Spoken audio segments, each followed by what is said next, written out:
Welcome back now. Donald Trump's decision to boycott the G20 Summit currently underway in South Africa has sparked global conversation and controversy. Now, the U.S. president announced that no American official would attend, citing what he called human rights abuses against white farmers in South Africa, claims that the South African government has strongly rejected as baseless and misleading. This unprecedented boycott not only raised questions about the future of U.S.-South Africa relations, but also about how global politics is shifting in a world divided by ideology, perception, and power. Now, to help us unpack the local reaction and the broader implication of this decision, we're joined virtually by social commentator Donovan E. Williams, all the way from Johannesburg, South Africa. Good morning, Donovan Williams, and thank you so much for making time to speak to us. Thank you a lot, and good morning to your viewers, and I hope everything is fine in Namibia right now. Everything is fine. So let's talk about how South Africa generally has reacted to Trump's decision to boycott the G20 summit, and what does this mean for the country's image internationally and the relationship perhaps between South Africa and the United States of America? Yeah, Donald Trump has an amazing ability to suck the oxygen out of the room. He does that quite often. I think we will witness it, or the world will witness it next year when the World Cup is hosted by the United States. But we must not remove him too far from the United States itself. And how they operate on the world stage. Historically, the United States, and possibly spoilt a lot by Europe, in particular Western Europe, because of their appreciation and overwhelming gratefulness to the United States for the liberation of Europe from the clutches of Hitler and his imperial aspirations in Europe, that they have allowed the United States to dominate wherever they have been on the international stage. So all international bodies that the United States has participated in or worked with or attempted to be a part of, they have made certain that the agenda must serve the United States. Otherwise, they won't really participate. And this has happened time and time again.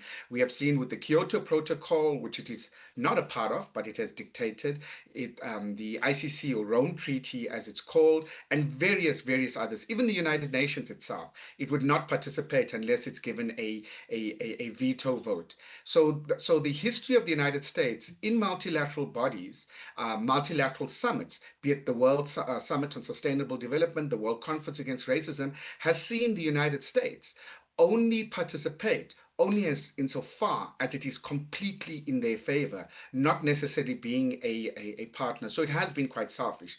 But Trump himself is different, and he's different in that he's also crass. He's exceptionally crass. His personal agendas and personal motives supersede all else.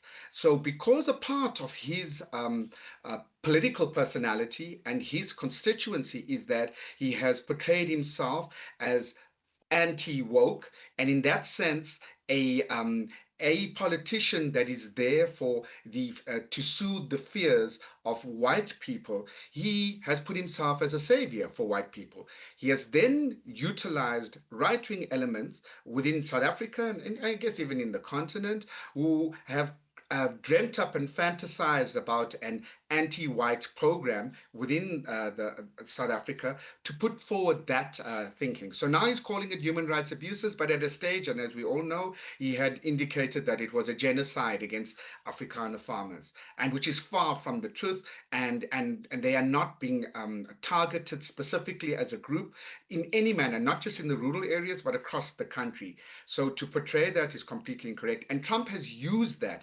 abused it, and exploited it in such a way that he fits into the overall strategy of the United States, who would not enjoy a G20 agenda that does not fit in with their overwhelming nationalist economic program that they have since his second election in 2024. Now, Trump is able to provide a layered context.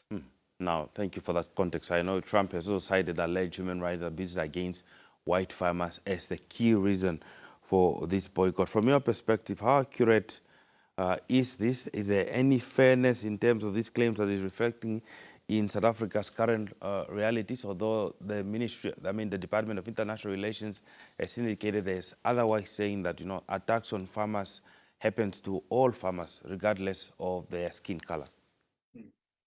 You know, precisely. This is a fantasy of Trump and his supporters, some of them in South Africa and within the United States. It's a narrative that they're cultivating, that white people globally are under a targeted group. It's the same he utilizes in the United States, for that matter. He makes it seem like they are under they are a victim. So it's a victim mythology, a victim ideology that Trump trucks in. It is completely inaccurate. It is false on every basis, and everybody knows it. But because this is the president of the United States, many have to play up to this. Many have to, because his reaction is definitely destructive. He has shown that he can use economic levers of the United States just on a whim. It happens monthly. It happens to all countries, and for countries in Africa, including South Africa, Namibia, and so forth, we must make certain we stick together, because you can never ever be able to satisfy a bully like this. If you try to, he will just want more and more and more. So today South Africa, and tomorrow it'll be another country which is in AGOA, etc., that will be targeted by him, depending on which side of the bed he woke up that morning. Indeed. Now, let's talk about what kind of strain or shift this could create in the U.S.-South Africa relationships, particularly considering that trade and cooperation within BRICS and the G20 Summit. We know that he has threatened all member countries who are considering, obviously, signing up to the BRICS and then the introduction of the BRICS currency.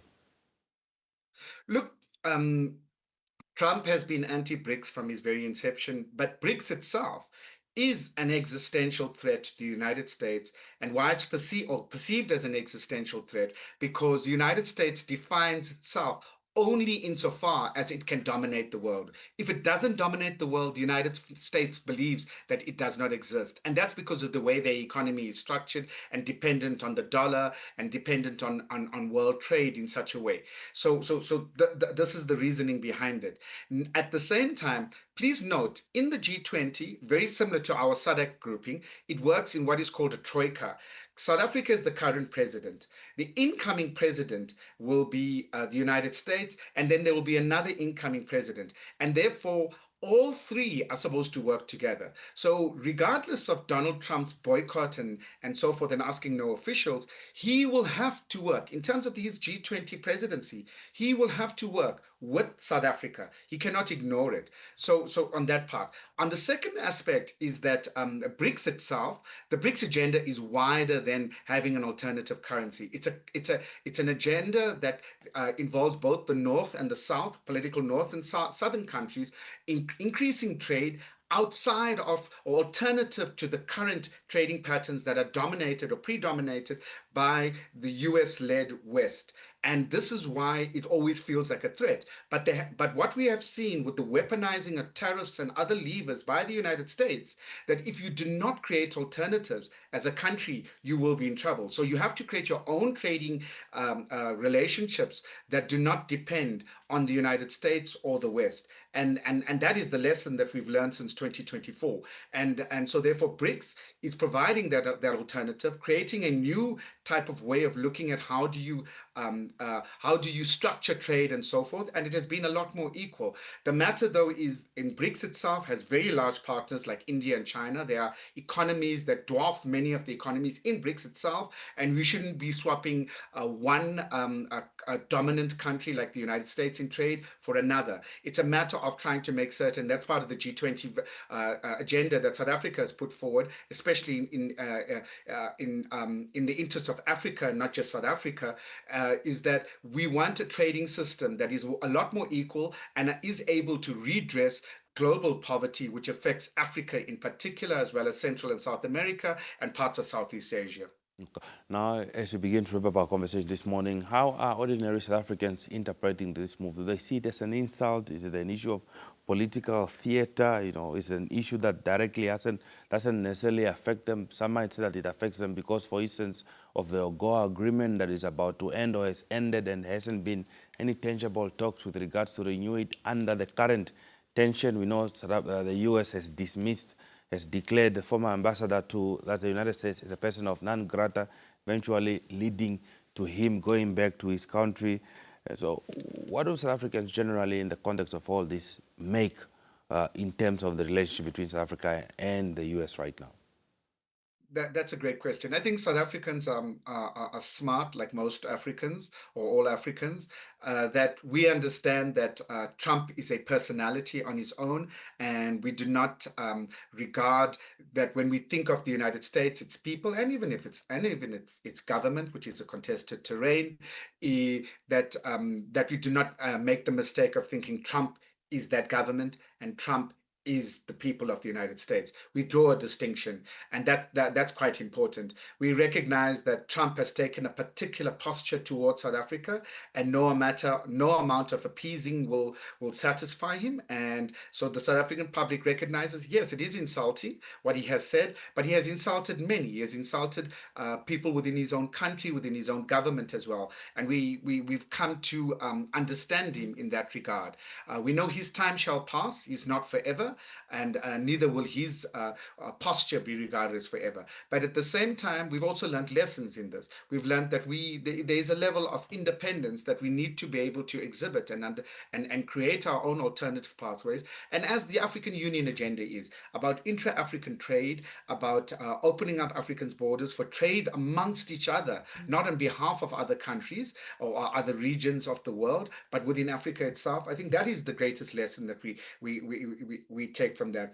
In previous occasions, you've had world summits in South Africa where the American president has chosen not to attend. In this case, of course, he's also saying every official, but that's neither here nor there. The South African public understands that these matters are a lot more nuanced, but at the same time, understands Trump, that he is an individual that operates in a crass manner, and we've come to accept him as that and understand him in that regard. Now let's talk about how do you think local and international media should, cover this issue? Do they impact the way that it is perceived, and how do they shape this global perception of South Africa? Look, on the first level, in a way, it is a bit of a bonus that Trump has not attended, because as I said right at the beginning, he has the ability to suck the oxygen out of the room, and his current political troubles that he has with the release of emails via the Jeffrey Epstein estate, which puts him into a lot of hot water, and those emails would be the major questions that the world media would have been asking, rather than focusing on the agenda of the summit. So in that regard, it's an unintended bonus, unintended consequence that is in favor. But more particularly, I think what we would also look at is that the agenda and program of the G20, which is South Africa, has pushed more on a developmental trade agenda, not just trade itself and the opening up of borders, but trade in favor of Africa in particular, and the political South in general. That post the summit requires the African Union and countries in Africa to stand together to make certain that agreements reached or principles understood are principles that are reflected in all other multilateral bodies and results in greater, fairer trade for Africa. That's actually more important, and we would hope, therefore, that the media of the world would begin to look at how do you make certain that for global poverty, which causes instability around the world, that you can have better trade that assists the development and advancement of whole swathes of people, and just not measure it in global terms. And right now, you would say that the world is richer, but it's only richer because you've had such advancement by China and India. Their populations have, and those economies have grown largely, but overall within Africa and so forth, we are generally poorer than we were, since the Cold War, and since the year 2000, for that matter. So we need to be able to have trade that reflects better on dealing with the challenges of economic and social impoverishment. So in that regard, we would hope that the media does, but you can't dictate to the media. And as Africans and as African countries, we should be able to reinforce that message, and not get swayed by and you had mentioned the term earlier, the political theater of Trump, because a lot of it is theater. A lot of it will be dealt with when the midterm elections occur, and there could be a change in the political fortunes, and therefore there can be a different matter of how the United States operates on the world stage. Indeed. Donovan E. Williams, thank you so much for making time to speak to us this morning. Thank you so much. Okay.